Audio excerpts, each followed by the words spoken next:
I'll be speaking today about opioids and morphine equivalent dose calculation. That's MED. This is also called MME, and there's a whole host of other abbreviations. Morphine milligram equivalent, that's MME, that you will see actually increasingly used largely because the Centers for Disease Control, which I'm happy to state, has taken our calculator as the recommended calculator. So you are now not only in compliance in the state of Washington, for those of you in Washington, but the CDC now has recommended our calculator and actually includes it in their report. And they use the term MME.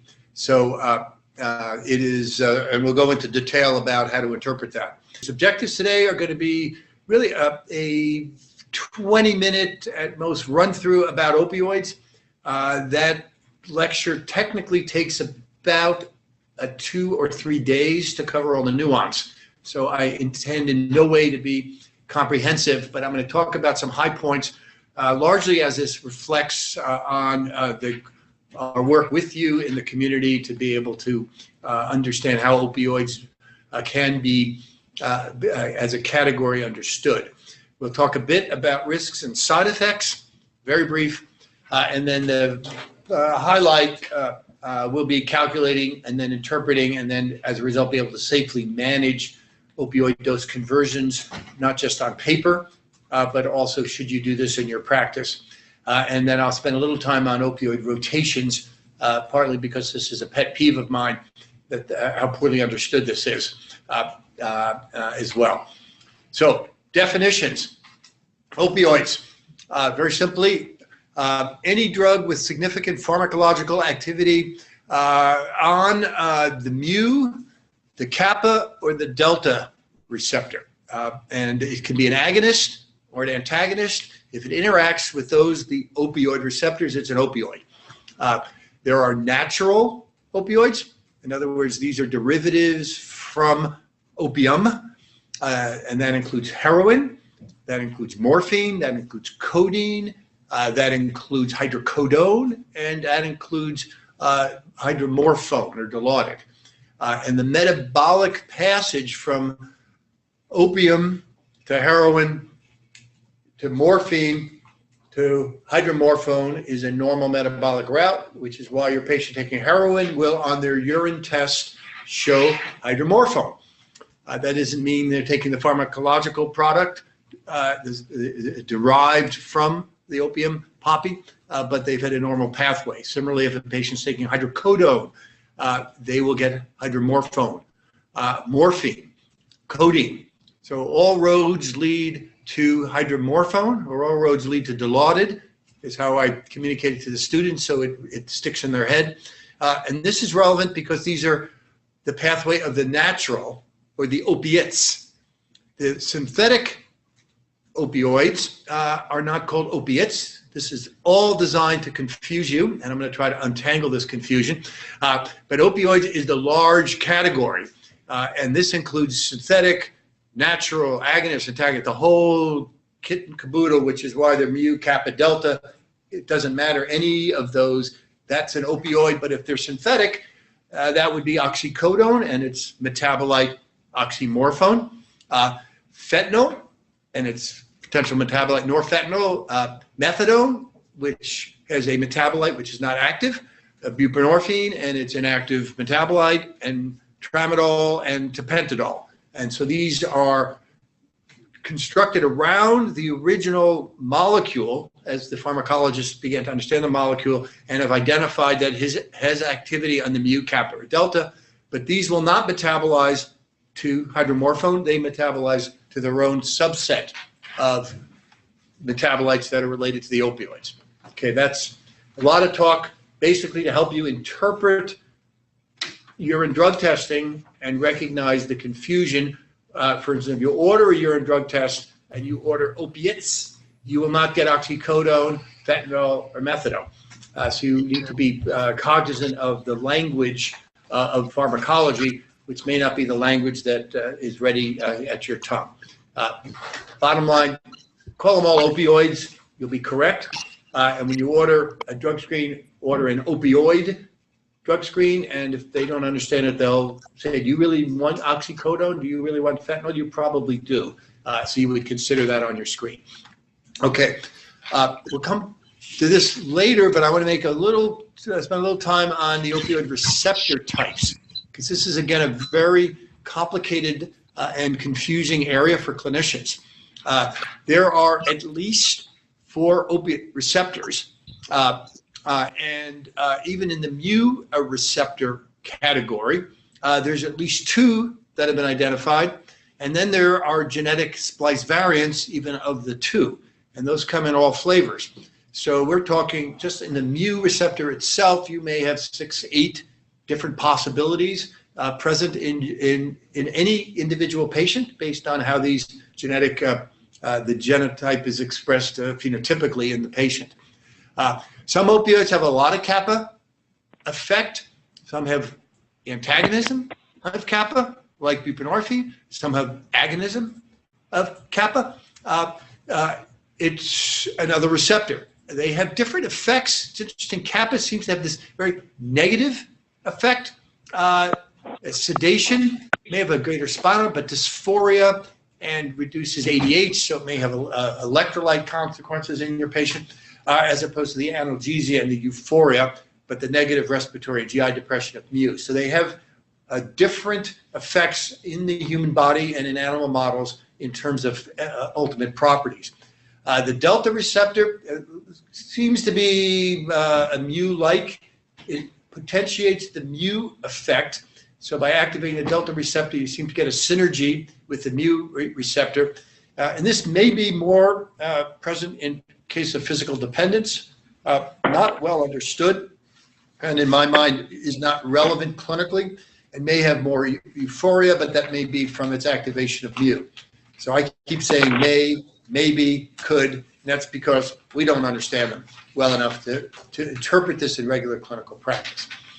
And then in addition to the traditional mu kappa delta, we have the OLR, opioid-like receptor, but this also is activated by our opioids, and you can always be sure if they have OLR1, there's going to be an OLR2, et cetera, et cetera. But the OLR1 is now one that's been described in the literature. And this OLR may actually block the analgesia and yet get all the other negative side effects. Needless to say, the human body is complicated. And if you get into a system as profoundly important as the pain and suffering system and the reward-seeking system, it is naturally and evolutionarily a complicated system.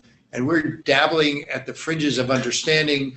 And as many of us, as we proceed in our career, the more I know, the more I realize I don't know.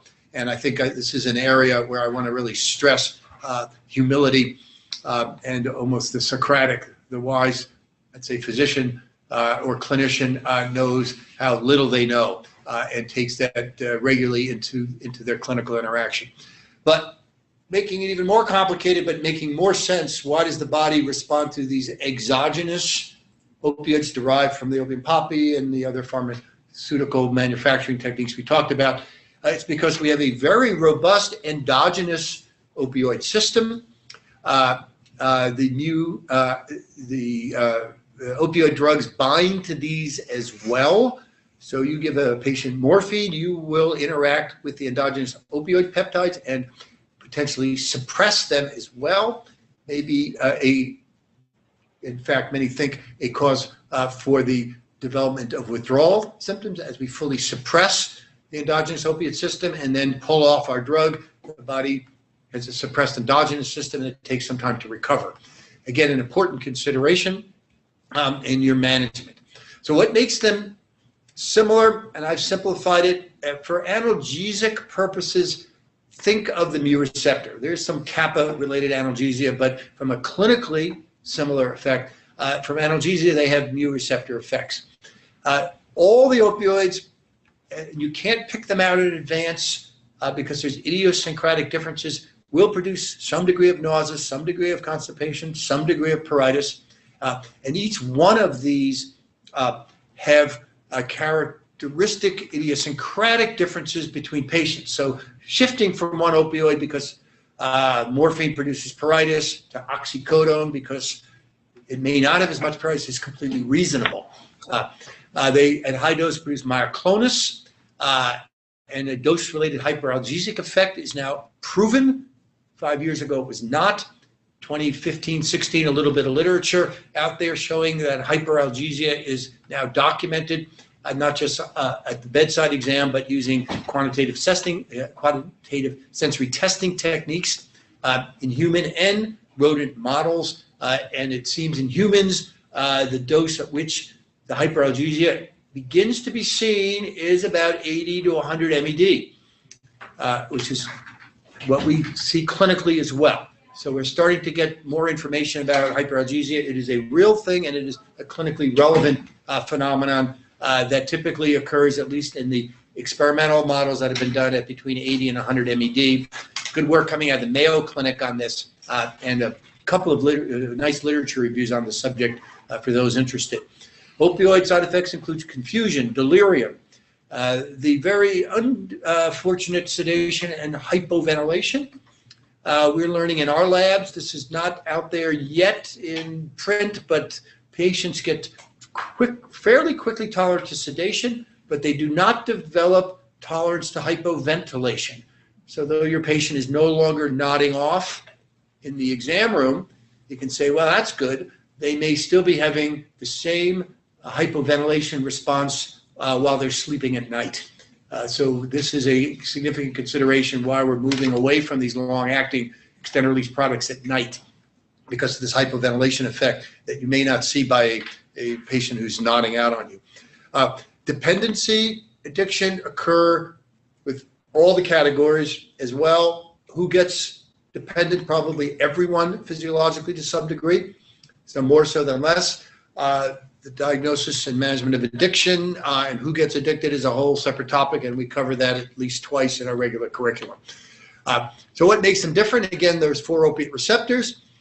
There's dramatic differences in potency, in half-life, in receptor avidity, and metabolic pathways.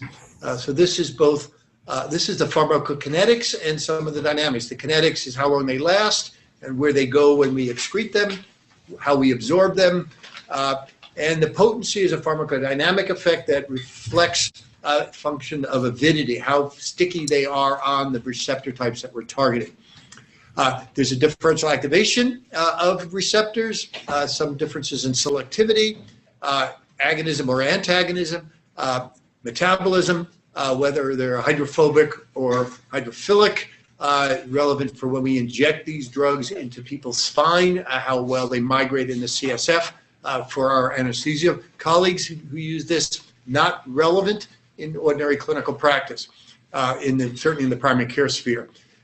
They activate different signaling pathways, there's genetic variations, and there may be some gender differences in response. And I put a question mark there because that data is far from certain. So in terms of adverse effects, quick summary. On the blood vessels and the heart, they reduce peripheral vascular resistance. In other words, they vasodilate, and they slow the heart rate. Respiratory, they reduce hypoxic drive. They increase the hypercapnic thresholds. In other words, your patient can be really building up CO2 and not have a respiratory response. And they reduce cough reflex, which I put it in respiratory because that's called aspiration. And a common issue associated and perhaps contributing to patients who have reflux already and aspirate at night during their sleep. We cannot determine if the person vomited and aspirated as a death signal or that caused the death themselves. It's really not known. GI, reduce peristalsis and relaxes the lower esophageal sphincter, hence the increased reflux. Increased reflux, reduced cough reflex, bad combination. Genitourinary, they have an anticholinergic-like side effect. The opioids also work on acetylcholine receptors, inducing urinary retention. Hormonal effects for both men and women, reducing estradiol at the gonadotrophic level, so GnRH release in men and women, reduce estradiol and testosterone, and will elevate prolactin. And so your male patients may frankly develop gynecomastia on this as a result of prolactin effect. CNS, sedation, delirium, tolerance, withdrawal, dependency, and addiction, all the concerns that I think we know well enough about. So let me get into a couple of exemplar opioids that are commonly confused, not understood. Tramadol is an opioid, a now scheduled drug. It initially came out unscheduled because its affinity for the mu receptor was so low, and its hence potency in dose was so low, it was thought not to have an abuse potential. As a patient once told me, she said, I could get addicted to Tootsie Roll lollipops if given the chance. And I have, in fact, she seized when she overdosed on her tramadol, an unintentional overdose, which is when she made that remark to me about a dozen years ago. So it does have an addictive potential. It is metabolized by two hepatic enzymes, the CYP, cytochrome 450 system. Possibly relevant. It may pop up in your ordering on a computer. Its potency is low, 1/5 that of opioid, and its maximum dose before you potentially develop a seizure is 400 milligrams. There's a big debate whether it's the SNRI that really gives the analgesia with this drug. And I actually yesterday had that debate with a pharmacologist, and he insisted that the mu effect is enough to feel the mu effect. And I said, yeah, that may be true, but the analgesic effect may be coming from the benefits of serotonin norepinephrine reuptake inhibition. Can I say, yes, I'm involved in a study on that, so I looked at this huge thing. Gives me a chance to have a bite of my sandwich. Thank you. Okay. There are different metabolites. They call it M1 and M2, and it turns out that the metabolites are the big drivers of the opioid effect, and different people metabolize different ways. So some people get a lot more opioid effect from tramadol than others. It's an opioid plus an SNRI. Right. And tapentadol, so tramadol is predominantly serotonergic. Underline the S, if you got that if you printed that out. So tramadol is mostly serotonergic, and tapentadol is predominantly noradrenergic. And you can see that the potency is greater in tapentadol. Now, is this molecularly related to its affinity to the receptor? I surely don't know. Again, my over-reliance on tricyclic antidepressant drugs for analgesia, it's a joke in the clinic, but there's robust evidence for the support. I believe it's the norepinephrine issue that's present. So be careful about adding these to SNRIs or SSRIs, or even if the patient's on a tricyclic, because you may develop a little serotonin syndrome in response. So these are real opioids, and they have this extra, very potent and effective analgesic. Okay, buprenorphine. It's good to know a lot about buprenorphine. You should take your free 8-hour SAMHSA training and get X-licensed. If we don't say this every week, we're not doing our job here. But you need to know it anyhow, because it's a great lesson in how opioids work. So it is a partial mu agonist, which means when it gets to the mu receptor, it only partially activates it. So it's not as potent on the mu receptor. It's also interesting because it is a partial kappa antagonist. So this becomes a hodgepodge of words.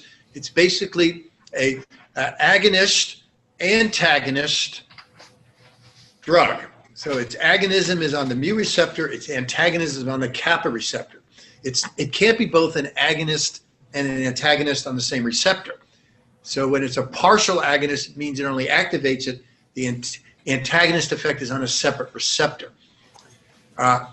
Many people are beginning to believe that the kappa antagonism offers its substantial advantage in the management of addiction because it may block some of the euphoriogenic effect and may have some effect on tolerance.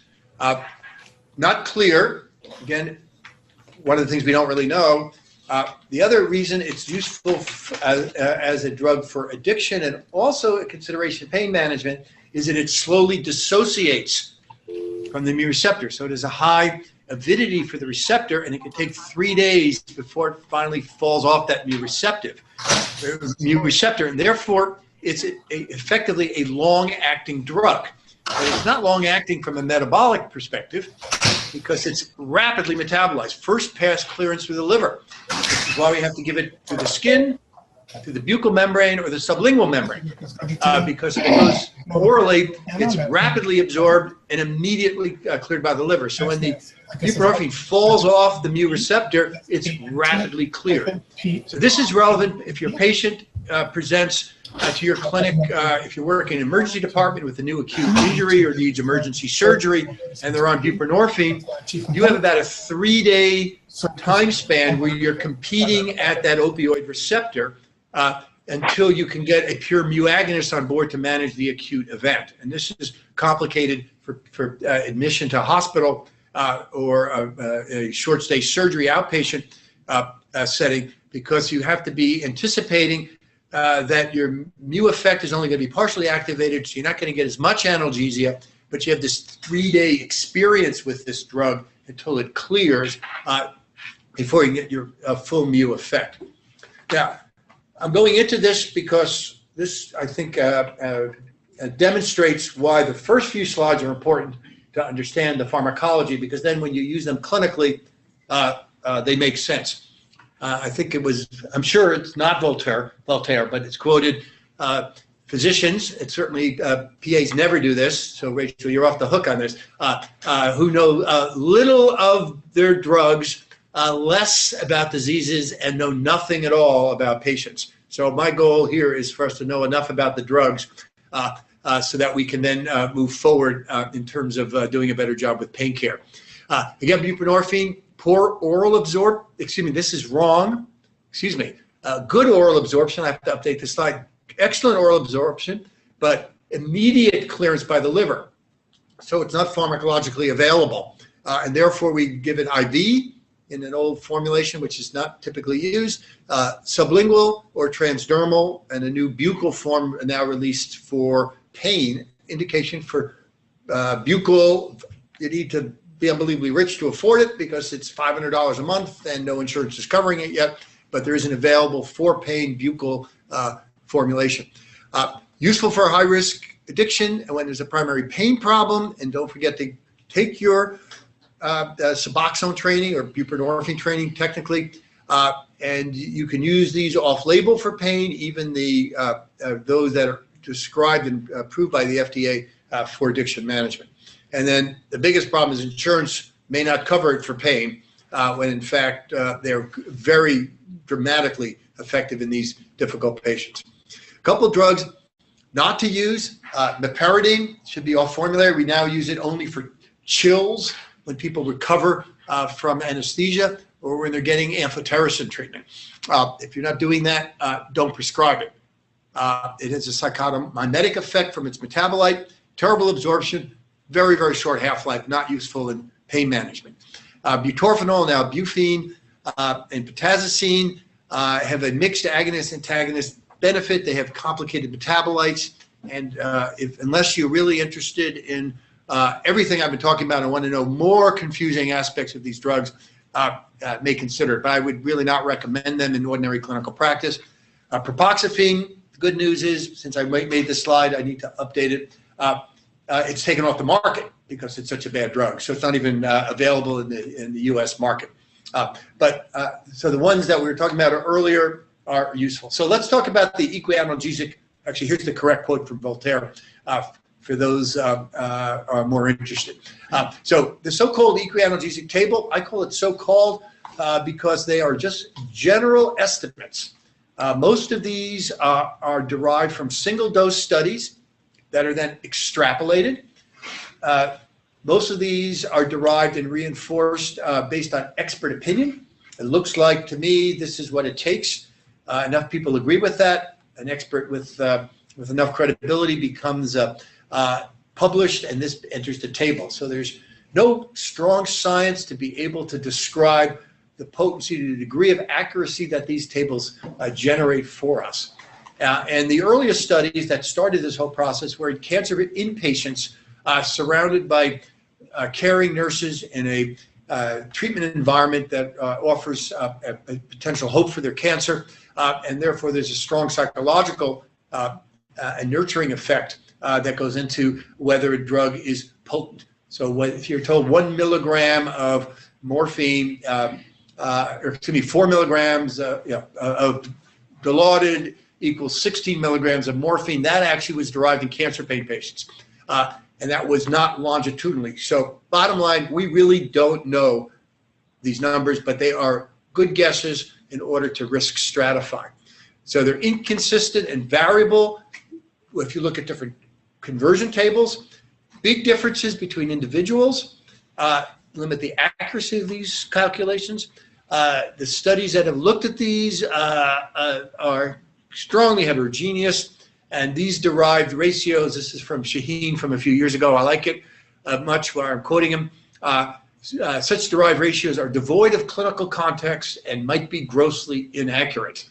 So you use great caution when you're using these to convert one. This is directly, actually Shaheen quoted it, I verified, this is in the product insert. And you could see big variability between one product and another, 20 to 30 versus 20 to 40. The fentanyl patches, big variability among products, and therefore become difficult. The PDR again shows strong variability, and I extrapolated this and looked at morphine and hydromorphone, and you can see there's a 450% difference if you go through the published tables on this. So just take this into consideration when you're evaluating these drugs. So in the cancer pain literature, I'm quoting since most of this work was derived from that, published tables vary such that the clinical response is the criteria that must be applied, and you titrate based on the clinical response. So if you're switching, doing an opioid rotation from one to another, be wary. This is a dangerous proposition that is associated with potential mortal side effects. Why would you do it? I alluded to that earlier, the idiosyncratic side effects, particularly pruritus, somewhat nausea, less so constipation, the biggies. Switching to a bit longer acting drug because you want to get longer coverage, maybe a justification. This would be a consideration from going in immediate release to an extended release product. The metabolites of morphine in renal function increases a active morphine 6-glucuronide. You may want to limit morphine in the setting of its metabolism. However, oxycodone in renal function is going to accumulate to oxymorphone. So you're really not out of the woods. I'm not sure why you would do that. I've never done it for that reason. Going oral to IV, that's a significant reason for a rotation. Now, I put 3 question marks because of the development of tolerance. I will go on record here again, as I've done regularly. I think that's nonsense. And this is based on the theory that the different receptor characteristics that I talked about earlier offer an ability to jump to different. So you go to your ORL 1 or your mu2, and there's more mu1 versus mu-t. There's not one shred of evidence that it's at any clinical significance whatsoever.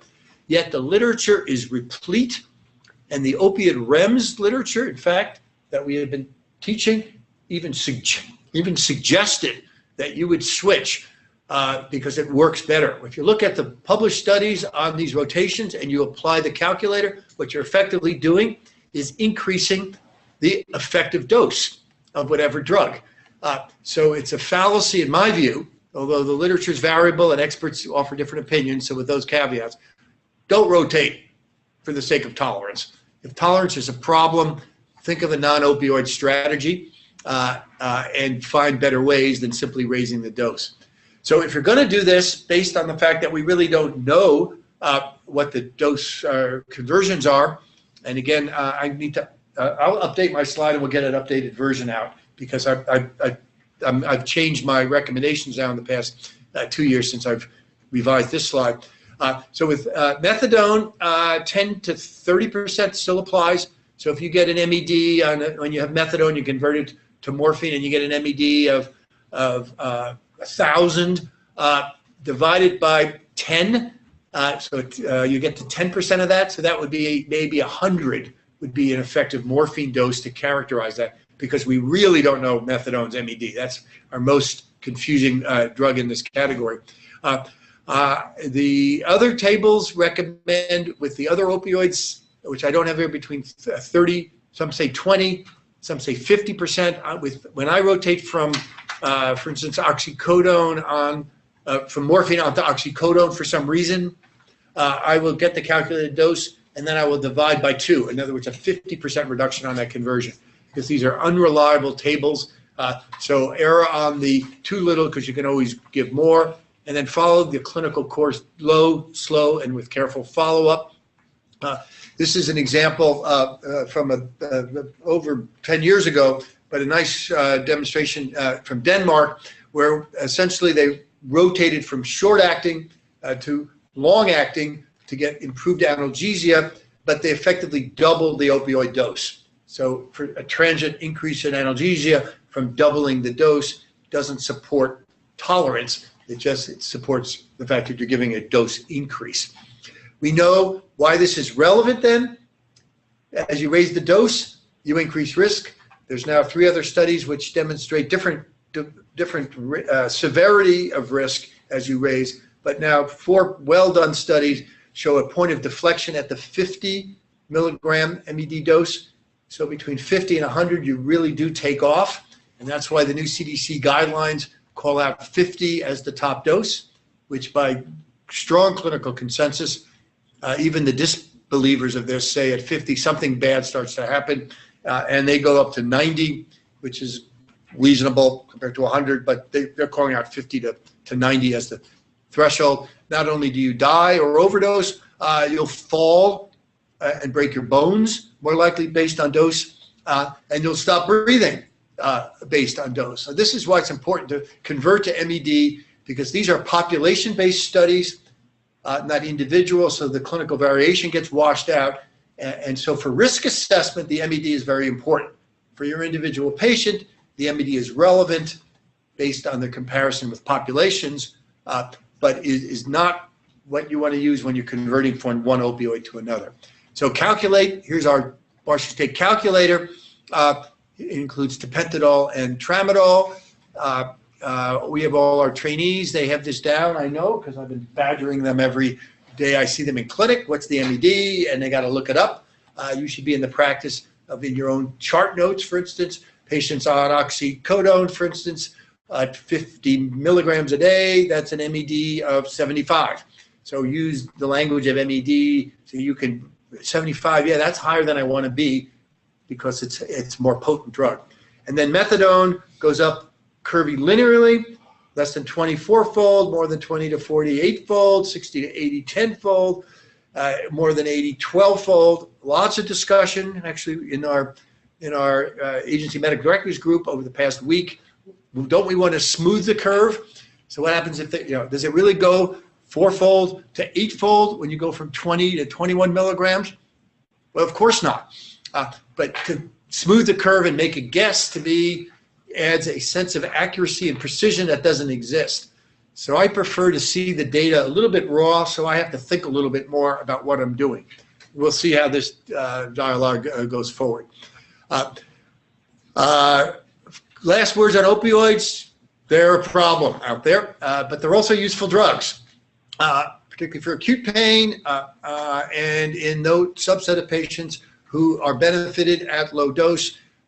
Download these guidelines. Just do CDC guideline opioid. You'll be right. Get the PDF. It's pretty short, and we're going to be devoting this summer a series, or you may not even know about it, 7 sessions devoted just to the guidelines that we're going to be collaborating directly with the CDC. We'll be presenting it, and I have to congratulate our network here because I said we have a devoted network. They will happily come and learn this and bring their friends, family, and colleagues. In other words, you'll be well attended. So we will be effectively delivering to you, but there'll be a national audience involved in working through some cases on opioid guidelines. from the CDC. So conclusion, variable equivalence range result in confusion and inaccurate conversions and rotations. Calculating equivalence based on published recommendations may be inaccurate, but are useful for risk assessment, because risks are a population health question, and our patients do fit into that population grid. But as an individual, we have to do it based on the clinical setting that we see before us.